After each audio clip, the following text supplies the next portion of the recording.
Are you having a hard time figuring out what to get Dad for Father's Day? You should check out Row 1 Brand's Vintage Pictorum Gallery. They have America's best sports art. With over 7,200 historic sports prints, you're assured to find something unique for Dad this Father's Day. Instead of a boring old tie, get him a historic baseball photo taken by Henry High Sandham at the historic Polo Grounds Stadium in New York City during the 1894 Temple Cup. Or, if he's an NFL buff, check out the 1963 vintage NFL poster. These are so good looking that you'll be amazed how they turn out. Shop now at sportshistorynetwork.com/row1 and save 15% off your order. Today we watch our major league teams. They almost wear a different uniform each and every day. Well, the uniform has a great evolution, and it's very interesting how it's evolved over the last almost 200 years. And we have some great stories from the 19th century in this first part of 2 coming up for you in just a moment.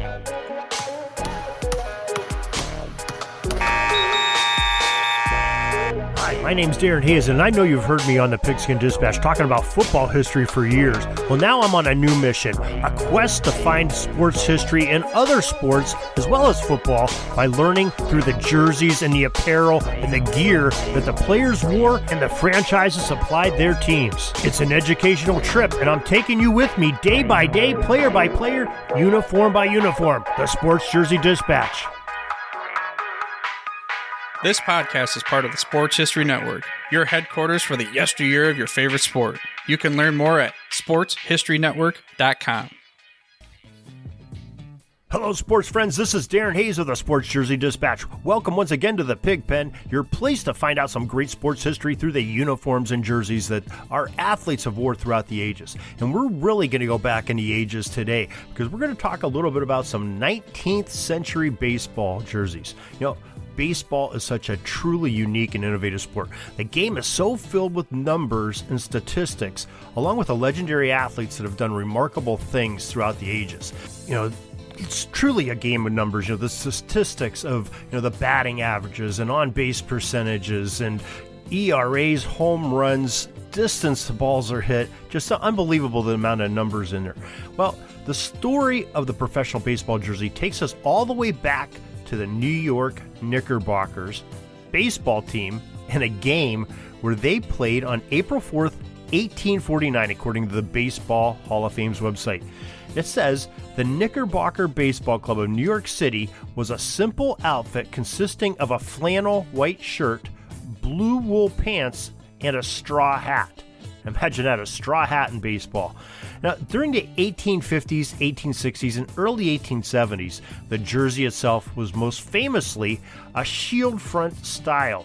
Now, a shield front is, you know, where you have a piece of cloth that basically is like a giant shield in front of the rest of the shirt, and you know, just covers up there. And interestingly enough, they were greatly influenced by the same garb that local volunteer firemen of that era wore while on the job. Very interesting indeed. Now, a new wave of shirts was ushered in during the mid-1870s. It was the lace jersey, and although sporting goods supplier A.J. Spalding and Brothers and Company had advertisements for their flannel fancy shield shirt as late as 1893, only a select few teams donned the front shield after 1875, though. The front lace derivative of the uniform of baseball diamond was in vogue for about a decade. The Hall of Fame of Baseball claims that styles varied, with some shirts featuring lacing that ran the entire length of the shirt, while others had lacing just at the top portion of the jersey. Lace front jerseys remained popular through the 1890s, but by 1901, only 2 of 16 major league clubs were wearing the style. Baseball Hall of Fame quoted that.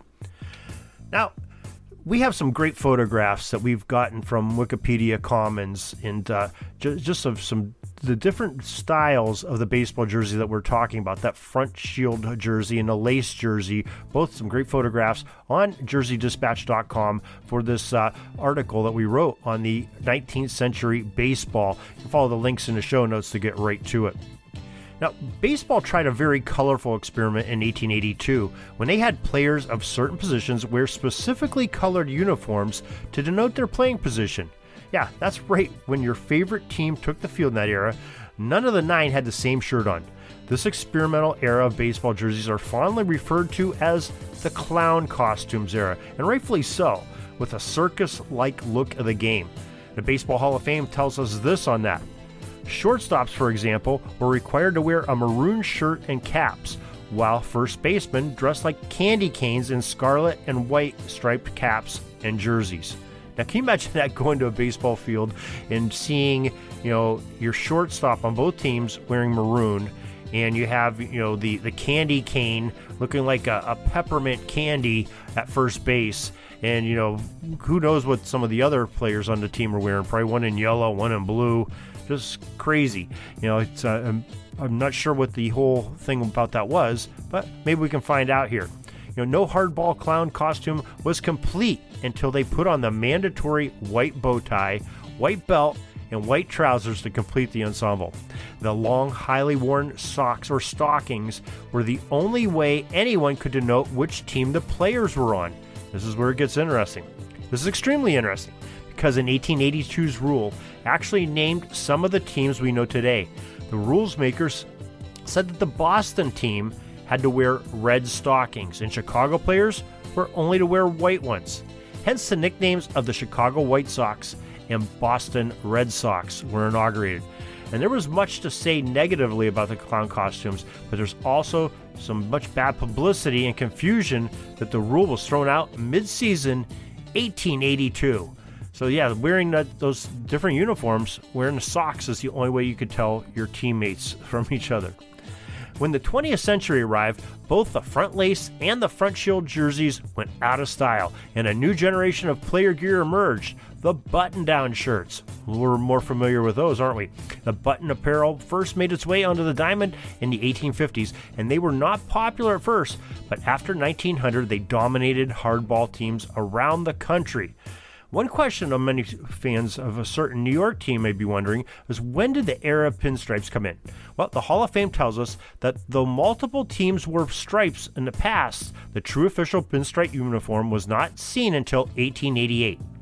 Washington and Detroit of the National League and Brooklyn of the American Association adorned themselves with the legendary jerseys adornment that year. Brooklyn was the only one of the 3 original pinstripes to continue its use. They even modified the vertical stripes to add horizontal ones as well to become the first to wear a checkered pattern in 1889. And guess what? They won the pennant.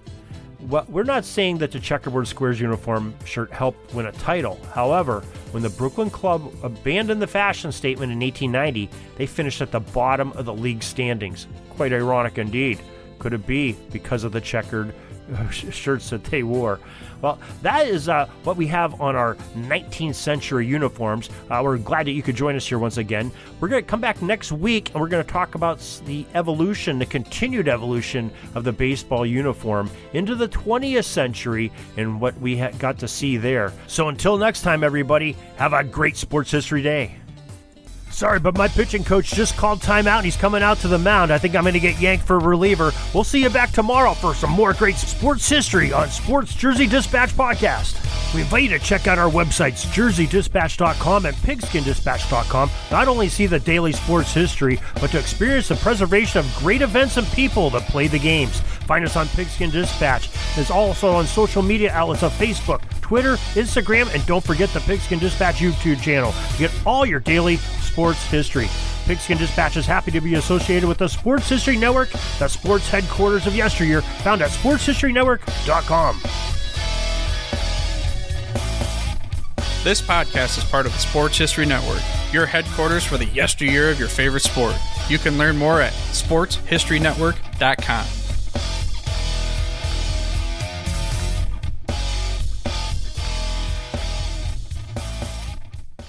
At the Sports History Network, we're all about sports yesteryear, and so we're so pleased to introduce you to Row One, an online memorabilia gallery and shop that brings your sports history to life anywhere. The Row One gallery includes over 5,200 gorgeously reproduced prints of team posters, game program covers, game tickets, advertisements, and more in baseball, pro and college football, pro and college basketball, and more. And any gallery item may be printed in a variety of sizes on wood, metal, canvas, acrylic, or poster paper.